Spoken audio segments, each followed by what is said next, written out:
Wallace and Sophie here on day 2 of the Australian Open at Royal Melbourne.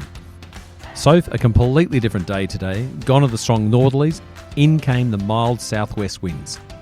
Yeah, they're the winds that Rory McIlroy actually wanted. He spoke about it in his presser on Wednesday. He was playing it in that northerly breeze and he wanted to play it in this more southerly breeze, and he's probably happy it was slightly lighter winds as well. But those greens were pretty peppery, pretty spicy out there. Wallace, what did you think? Well, we do know that the greens were quad cut today, and yesterday they weren't cut, so they were predicting that it was going to be a day for good scoring. And overall, there were some great scores. Now, we'll get straight into it. How did the South Aussies go today? Well, Wade Ormsby keeps leading the pack. He had a 2 under day today, so he's sitting at 5 under T14. Stephen Leaney had 1 over, sitting at 2 under overall. Jack Buchanan had 1 over today, sitting at even par. We have Jack Thompson and Lockie Barker, both with a bit of a comeback. 1 under today, sitting at 1 over par. Adam Bland as well, even par, better day today, sitting at 4 over. And Jack Carter, a bit of a struggle for him at 7 over, sitting at 9 over. As we currently speak, it's about 6:15 and the cut line is projected to be even par. Wallace, there's still about 30 odd people out there. Some tricky holes down that stretch, particularly for those ones who are playing the front 9 as their back 9. And that cut line could bleed out to 1 over, but our SA boys, Lockie and Tomo, do need some things to go their way. So, leading into the Australian Open, you predicted the type of scoring we might see today, and even the player who could do it. Yeah, I spoke about Wenyi Ding, and our listeners might not remember or might have not listened to the preview. He played in the Asia Pacific Amateur, which was held at Royal Melbourne. He lost in a playoff to Australian Jasper Stubbs, who's also out here today. But he shot 6 under today. He is only sitting 3 back of the leader, who's sitting at 9 under. He's an incredible player, so powerful. He's tall, so he's got the long limbs to really just whip through that swing. And also with that 6 under, on the back 9, he had 7 birdies, 30 strokes for the back 9. Amazing. Incredible golf, incredibly envious of those 7 birdies. I don't know how one does that. Throughout today, the day was pretty consistent with the weather. There was probably about a 19 kilometre an hour wind and also gusting to it about between 24 and 26. So very consistent from the players and coming from the same direction, being the south-southwest. So what else caught your eye today? Well, you know Rory McIlroy caught my eye. He's always catching my eye out in the Australian Open. And do you know what? 3 under, last 4 holes. He's sitting at 2 under. The vendors and the spectators are going to be very pleased to see Rory McIlroy on the weekend.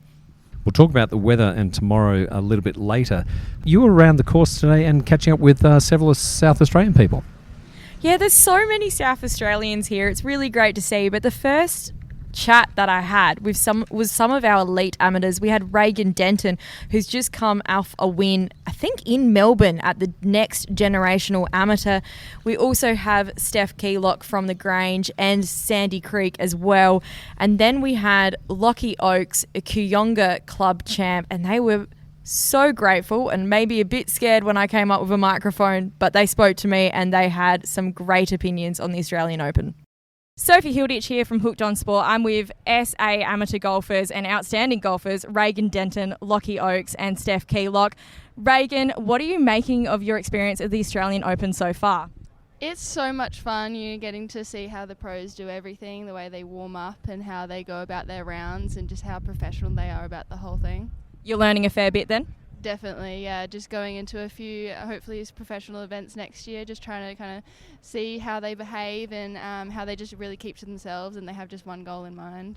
Steph, how about yourself? Who are you looking to watch today and for the rest of the tournament at Australian Open? I wanted to watch Min Woo Lee because I'd say he's my favourite. I definitely just value how well they carry themselves, and you can tell when they hit a bad shot, but probably not as much as me. I think you're selling yourself a bit too short there, Steph. I've played with you multiple times. Lockie, how about yourself? How are you enjoying the Australian Open? Yeah, it's really good. I'm enjoying watching the pros, see how they do it, learn a lot from them and how they play the game and how they approach it, and also really enjoying walking around Royal Melbourne for the day and watching the golf. Thank you so much for your time, guys. That's wonderful. 3 great South Australian amateurs.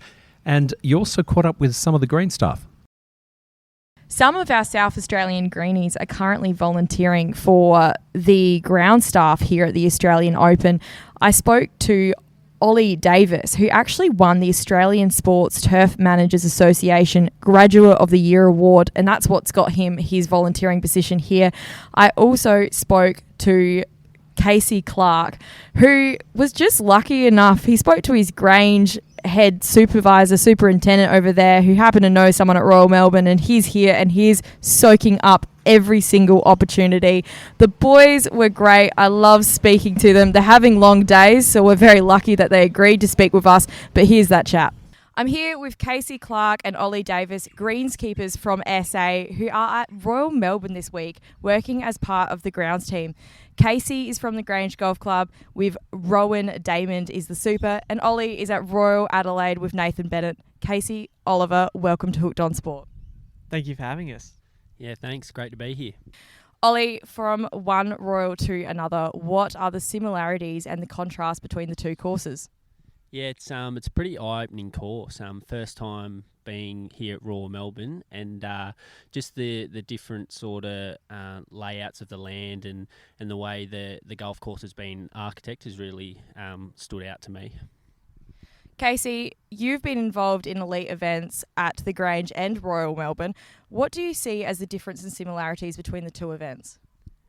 The biggest difference would just be the atmosphere of the event. Live's so fun, and here it's very serious and just perfect. Crowd's a bit more respectful. There's not beer cans getting thrown around everywhere. You guys don't have to go around picking them up. Yeah, that's definitely a big difference here, the crowd. No watering hole. Now, for the both of you, what will you be taking back from this experience to your home courses? Just the condition the place is in and how every little detail is just managed perfectly. Yeah, I think Casey's spot on there. The level of detail and the timing and planning that goes into each job, was something that was quite remarkable, to be honest. And is there anything that surprised you about this tournament and the preparation from the greenskeepers and what was happening throughout the round as well? Like, I know you didn't cut the greens yesterday, for example. Yeah, I think there was a lot of talk about how the rains obviously affected how the course would play this time of year. Generally speaking, when it's a bit warmer, how the greens are a bit faster and a bit firmer. So, yeah, that was interesting to then obviously have a bit of wild weather yesterday with high winds to not cut the greens or roll. So I think those types of things that the PGA or DP World Tour work in with Richard, it's a pretty high-level tournament that they want to get those things right and make sure players can go out and play the best golf. And Casey, how about yourself? Yeah, Ollie pretty much nailed that question there. Just the way it's presented and how the whole tournament works. Yeah, it's perfect. Now, does this experience see you wanting to travel across to Europe, USA, and try and be a greenskeeper at some of those more major events as well? Yeah, definitely. Like, this is my first time away from Grange and Adelaide, so just experiencing a better golf course and knowing what else is out there would be really cool to go and see. Yeah, I think so. If the opportunity presented itself, it's something that would definitely take with both hands. Running a big tournament like this, they have their 40 standard greenskeepers, but they actually fly in an extra 40 greenskeepers from across the country and across the globe. What has been your experience like meeting these kind of people? Yeah, it's awesome. The networking opportunities you get to speak to other people from across the globe, especially John Kaminsky from Penn State, very knowledgeable man. And obviously to meet Richard here as the superintendent's really a good opportunity for me. How about yourself, Ollie? The relationships and connections that you build through the week, you sort of have them for life. I was up at a few different tournaments a couple of years ago, and there's connections that I've still got to this day, and getting to know everyone and see the differences in courses and maintenance. It's it's eye-opening and sort of opens you up to a whole broader world in the greenkeeping department where, you're not just zoned in on your own course. We get here at 6 o'clock to prep for our day for the media. Most people know greenskeepers, the people just driving around in those machines. Can you tell us what is your day-to-day looking like at the Australian Open? Yeah, so we start here at 4 a.m. every morning, have a quick meeting with Richard, and then I'm as part of the fairway mowing crew, so I go out and we were assigned 4 holes and we cut those 4 holes, and there's lots of other groups doing lots of other tasks. How about yourself, Ollie? Can you explain some of the other tasks, not just what you're doing, but what some of the others are doing as well? I've had a few early starts and late nights. I think last night I was here till just after 10 and then back up at 2:45, ready to start by 4 a.m. So definitely is a draining week, but a very rewarding one towards the end of it, especially come Sunday. But I started on fairway mowing similar to Casey, but this morning I was cutting greens, which was a bit of a change up for me. But yeah, it was good. I was assigned 2 holes, and I think there was something like maybe 15 or so greens moles that went out just to cut green. So it's a fair fleet of us, but yeah, we work together and get it all done across the course, and then help out in bunkers afterwards.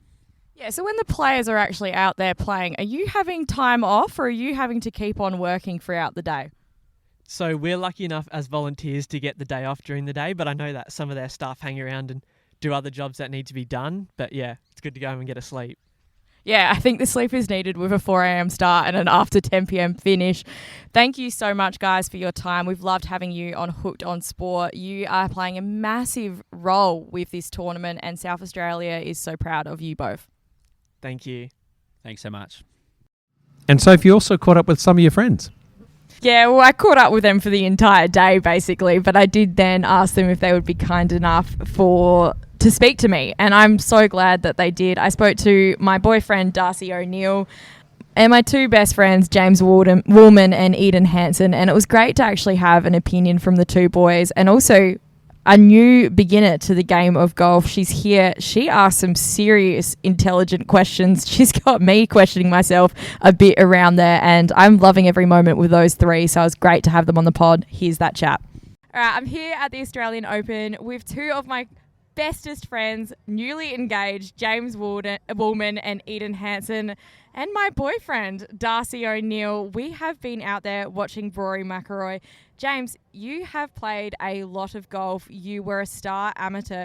What's your thoughts? I know you played at Royal Melbourne, watching these pros play here. I think it's great to have this calibre of players on a tough course, and seeing them compete in the wind yesterday was more entertaining. Nice to see them not just dig and gouge like an American course, so yeah. Eden, you're new to golf. I'm unfortunately your mentor, so I apologise in advance. This is your first Australian Open, your first experience seeing a tournament outside of Live Golf, which has traditionally only been 3 rounds of 18. I don't think you realised it was 4 rounds that I made you come to. How have you found your experience at the Australian Open? I loved going to golf when it was in Adelaide and Live Golf, I should say, and being able to then come to Royal Melbourne and see this level of course and then the level of players that you only get to see on TV is pretty cool to come and watch them and then see the camaraderie of everyone around, getting into it, getting to support their favourite players is pretty cool. Darcy, now I dragged you out to have an interview of the Greenies and you weren't particularly happy with some of my questions. You're upset that I didn't ask them about how they cut the greens. So can you explain and tell us what the greens are like today? My frustration was more in trying to get to the bottom of how they get the greens as fast and as firm as they do here. And it was great to get to chat to those lads. So they quad cut them. So they go up and back on the same line. And then at 90 degrees to that, they go up and back on the same line. So once it's all said and done, that green has been cut very short. They also roll not only the green itself, but the surrounds. So it means when balls normally would hit an upslope and come back, they actually do kick forward. And it's great to see players control their spin around these greens and think through their approach shots. It's something that you really only see in this Melbourne sandbelt to that level, and it's just been absolutely amazing. I'll be thinking about it for weeks to come. The other thing, guys, is I've made you wear my Rory McIlroy fan club hats, which you have indulged me. You're all wearing them. Eden, I'm sorry. I know you own the store on Hyde Park, Better Together, which I love. And I'm actually sponsored today by Better Together. I'm wearing full Better Together. What are our thoughts? What are our highlights of watching Rory McIlroy? Like I said before, it's pretty cool to see some of these massive names that you only get to see on the TV on home soil, which is amazing. And I know that you love Rory, so I love to come out to support him with you.